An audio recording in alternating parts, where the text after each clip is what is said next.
po sinabi na kayo ay mga utak-hipon, lalong-lalo na si Congressman Abante, sapagkat tanong ko, sino ang magtatanggol ng Pilipinas? Tama! Hindi mga politiko magtatanggol ng Pilipinas, kundi tayo! Kailan pa kayo magigising? Huwag na kayo magbulag-bulagan. Matagal na tayong ginawang bulag ng mga politiko. Huwag natin awayin yung mga pulis, sir. Peace. Dahil sila ay biktima din. Umuwi sila baha. Umuwi sila gutom. ATM nila sinasangla. Pero anong ginagawa ng mga buhaya? Ang sasarap ng buhay. Tayo nagpapakahirap. Yung mga Pilipino umuwi. Baha, yung mga estudyante umuwi. Umuwi sila sa bahay nila basa. Bago pinaghirapan ng magulang nila mga sapatos. Binibili, inuutang. Pero yun, lubog sa baha. Napakasakit isipin. Kailan pa tayo magigising? Yung ating mga kapulisan dyan. Huwag kayo magbulag-bulagan. Totoo naman na lahat ng mga ATM nyo, sinasangla nyo para ibuhay sa pamilya ninyo. Kailan pa? Samantalang sa sarap ng buhay. Kung mayroon mang sisihin ang administrasyon na to, kailan pa kayo magigising? Gumising na kayo. Kailan pa kayo magsasalita? Kung ubos na ang kaban ng bayan. Maraming salamat.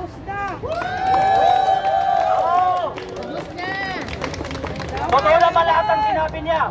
Habang ang mga estudyante ay umuwi sa bahay ng basa, ang mga pamilya at tatay natin ay nagpapakahirap magtrabaho.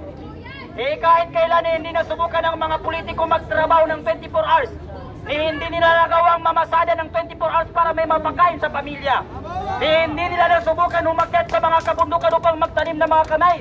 Hindi nila nasubukan mag-araro. Tayong mga Pilipino, ipaglaban natin ang karapatan natin. Hindi tayo dapat magpalinlang o matakot sa mga politikong nagpapakasasa at nagpapakasarap sa kaban ng bayan. Tayong mga Pilipino ang nagpapasahod sa mga politiko. Tayong mga Pilipino ang nagpaupo sa kanila sa mga posisyon nila. Tayong mga Pilipino rin ang magpapababa sa mga posisyon nila. Dahil wala silang ginawa kung hindi kainin at lamunin ang kaban ng bayan. Any volunteer, pumunta lang po kayo dito sa lahat ng gustong magsalita at sabihin ang kanyang mga inanakit sa gobyernong ito. Hindi lang po tayo dito hanggat hindi po bababa ang mga politikong nagpapakasarap sa gobyernong ito. Hindi po tayo titigil, mga kababayan. So dito po isang kapatid natin. Andito. Okay.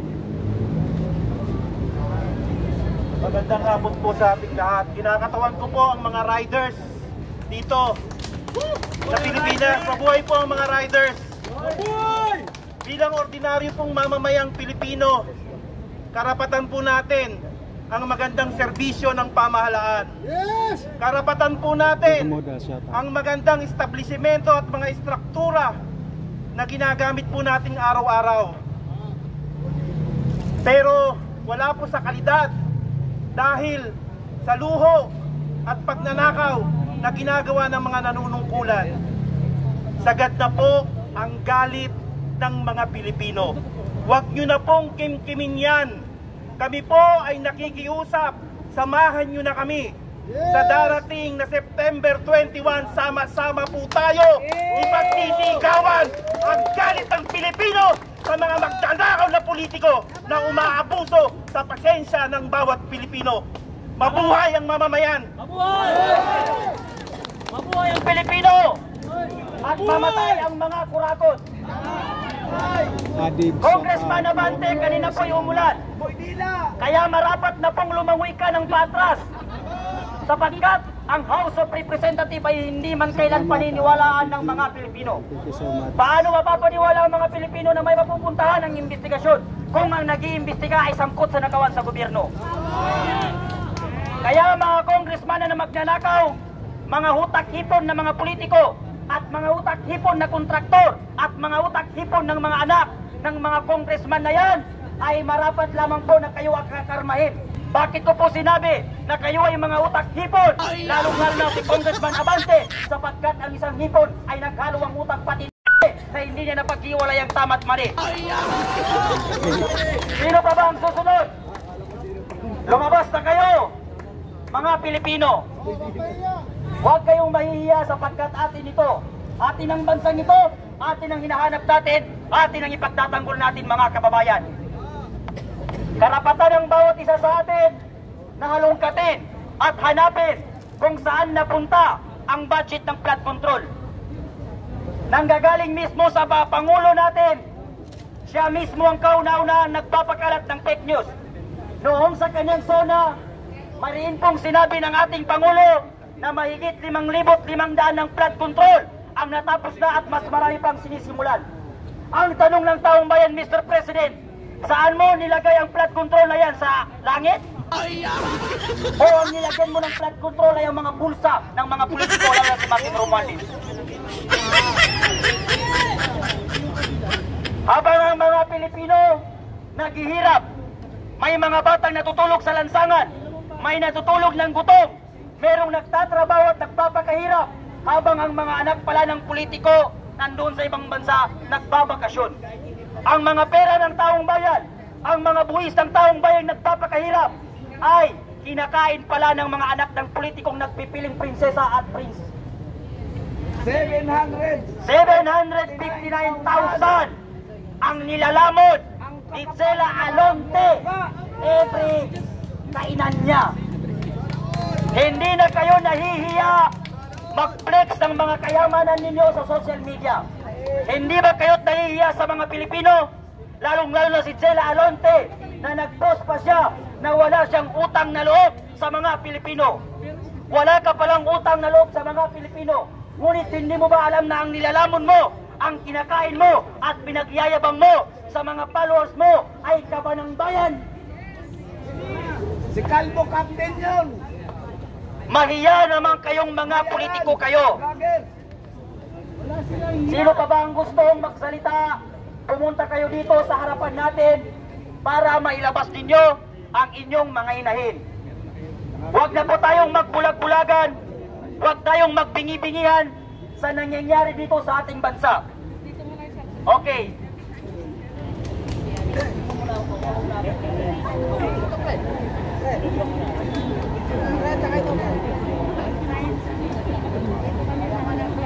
Okay, magandang hapon mga kababayan.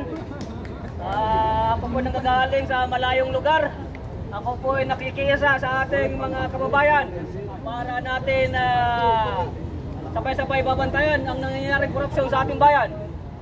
Ngayon, para sa lahat na may alam at may pakialam sa ating bayan, lumabas na kayo sa inyong tahanan.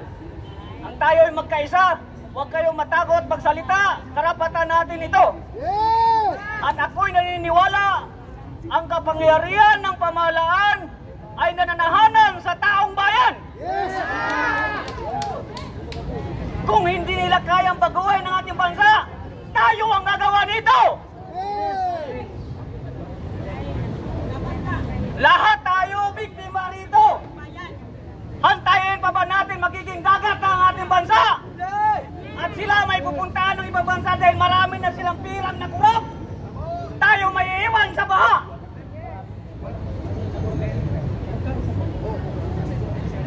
Lahat tayo nandito, kahit anong oring tao mayroon dito, lahat tayo biktima sa korupsyon. Sabay-sabay natin silang babantayan sa pagdinig sa Senado at sa Kongreso. Kailangan may managot sa paglustay ng ating pundo ng taong bayan. Wala kayong dapat ikatakot magsalita at lumabas sa iyong tahanan dahil karapatan natin ito. Napakaliwanag sa ating konstitusyon, sa ating government chain of command. Who is number one? The government chain of command. Sagot! Number one, Panginoong Diyos. Pangalawa, konstitusyon o taong bayan. Pangatlo, presidente. Pangapat, government institution. Kagaya ng mga pulis, sundalo, at ano pang mga government institution. Ngayon, tanong, sino sinusunod ng mga pulis at mga sundalo, ang Pangulo. Sino naman ang sinusunod ni Pangulo? Ang taong bayan. Sino naman sinusunod ng taong bayan? Ang Panginoong Diyos, Ama ang lumikha sa ating mundong ibabaw.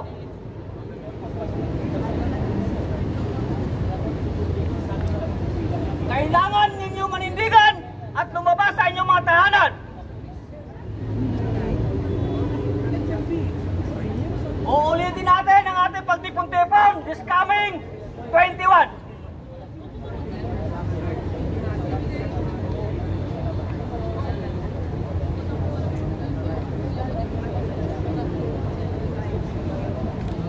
Lahat tayo dito, biktima. Kailangan natin magkampi-kampi, kailangan natin magkaisa. Walang political colors po dito. Dala ko po ang National People's Initiative. Ipinaglalaban ko ang bawat karapatan ng bawat Pilipino. Wala pong political colors dito. Hindi ako anti-government. Hindi ako pro-Marcos, hindi ako pro-Duterte. Pagkos, pro-Constitution po ako.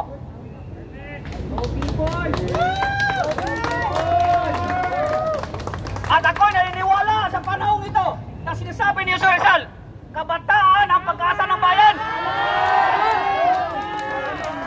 Bakit? Nakikita ko ngayon ang kanilang katapangan. Para ipahayag ang walang babas sa korupsyon sa ating bansa.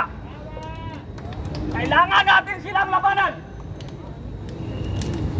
Ang kailangan lang natin pagkakaisa. Amen. Itigil nyo muna yung political colors dyan. Tayo nandito lahat, bawat Pilipino, dahil pag nagkataon, magiging dagat ang ating bansa, saan tayo pupunta? Kabataan! Kabataan ang pag-asa ng bayan! Lumabas na kayo sa inyong tahanan! Kabataan! Kabataan! Magnanakaw! Mga kurakot! Magnanakaw! Mga kurakot! Magnanakaw! Mga kurakot! Ikulong! Magnanakaw! Ikulong! Ayan, divine government.